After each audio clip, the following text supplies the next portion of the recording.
अब मेरे खिलाफ ईडी की तैयारी है। हाँ, तो उसको लेकर किस तरह से ध्यान देंगे? नहीं, उनका जो बयान है वो तो तथ्यों पे आधारित है, क्योंकि उनकी ईडी पहले भी 52 या 53 घंटे उनसे पूछताछ कर चुकी है।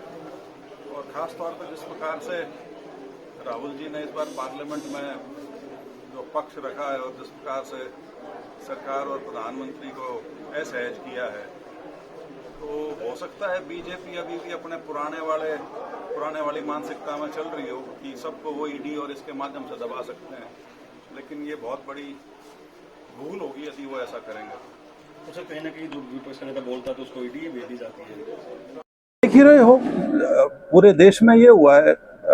खास तौर पर जितने भी प्रदेश जहाँ इलेक्शन आते थे, इलेक्शन की बिल्कुल पूर्व संध्या पे लोगों के यहाँ ईडी की रेड हुई है, इलेक्शन के दौरान रेड हुई है। और सिर्फ नेतागण नहीं, उनके परिवार वालों को भी उसी उसमें लपेटा गया है। तो एजेंसीज का दुरुपयोग जो है राजनीतिक कारणों की पूर्ति के लिए, वो तो बीजेपी कई साल से कर ही रही है, सबके सामने है, विदित है वो तो। मतलब आपने कभी सुना है कि चुनाव से 2-2 महीने पहले प्रदेशों के मुख्यमंत्रियों को जेल में डाल दिया हो? तो हेमंत सोरेन और अरविंद केजरीवाल जी इतने महीने जेल में रहे हैं। केजरीवाल जी को तो अभी भी पूरी तरह से बेल नहीं मिली। हेमंत सोरेन जी भी इलेक्शन होने के बाद कोर्ट से उनको बेल हुई है। तो सारा एक राजनीतिक हथकंडा है, इससे ज्यादा कुछ नहीं है। ट्वीट किया था नीरज ने, वो रिलेटिव कर दिया। उन्होंने कहा था कि दुबई की कश्ती तो डूबेंगे सारे, ना तुम बचोगे ना साथी तुम्हारे। तो इस ट्वीट को आप किस तरह से देखते हैं? हमें डिलीट कर दिया। नहीं, मेरे को इसका संदर्भ नहीं पता। और अनिल विज जी के बारे में जैसे मैंने शायद परसों भी आपको कहा था, अनिल विज जी सीनियर आदमी हैं, मान्य हैं, लेकिन उनकी खुद की पार्टी ने अब उनको सीरियसली लेना बंद कर दिया है। तो ठीक है, वैसे भी ट्वीट वगैरह और वो जो बयान देते हैं तो लच्छेदारी देते हैं, कुछ ऐसा देते हैं जिसपे कुछ चर्चा हो, कुछ विमर्श हो। तो ये भी उसी कड़ी का है। हालांकि ये तो कहावत है, संदर्भ मेरे को इसका नहीं पता, तो इस पर मैं कोई बयान या टिप्पणी कर नहीं सकता। और जब उन्होंने डिलीट ही कर दिया तो इसका मतलब कुछ ऐसा था जो उनको भी लगा कि गलत हो गया और वापस ले लिया। दिल्ली में बारिश आई और संसद में पानी से आया, तो किस तरह देखते हैं कि अभी बिल्डिंग बड़ी संसद में? देखिए, सिर्फ संसद की बिल्डिंग में सीपेज नहीं हुई।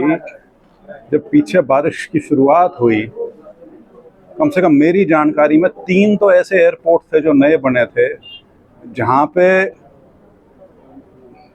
पानी इस कदर आया है जैसे तो वो कागज़ की इमारतें बनी हुई हों। तो इस प्रकार की चीज़ें होनी नहीं चाहिए, क्योंकि एक चीज़ ज़रूर थी कि कुछ प्रोजेक्ट्स को जल्दी उनका कंप्लीशन दिखाने के लिए, ताकि प्रधानमंत्री जी से या किसी बड़े आदमी से उसका उद्घाटन करा सकें इलेक्शन से पहले, उस प्रकार की कई चीज़ें हुई थी और उसमें ऐसा लगता है कि कमी रहेगी। लेकिन पार्लियामेंट की बिल्डिंग में इस प्रकार से होना दुर्भाग्य की बात है, क्योंकि मेरे ख्याल से 850-900 करोड़ की वो बिल्डिंग है, और उसमें यदि एक बारिश में यदि सीपेज आ जाती है तो ऐसा नहीं होना चाहिए।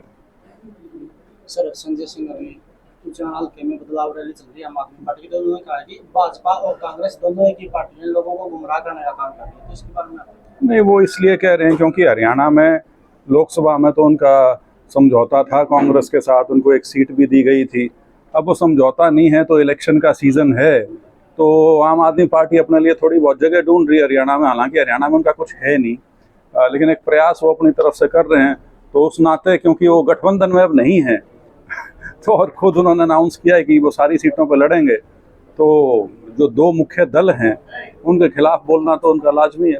साथ ही उन्होंने 5 गारंटियां की बात की है, जिसमें मेन गारंटी है कि कांग्रेस ने अपनी सरकार में कभी भी स्कूलों की तरफ नहीं देखा, उसी तरफ पर भाजपा भी उसी लाइन पर चल रही है। तो इसमें मैं उनकी गारंटी पे कोई टिप्पणी नहीं करना चाहूँगा, लेकिन आप कांग्रेस की गारंटियाँ यदि उठा के देख लेंगे, जो राहुल गांधी जी ने पिछले जो असेंबली के चुनाव थे उनमें देनी शुरू की थी, खास तौर पे चाहे वो कर्नाटका में थी या तेलंगाना में थी, उनका आप असर उन प्रदेशों में देख सकते हैं। उनको लागू किया गया है, अच्छी तरह से लागू किया गया है।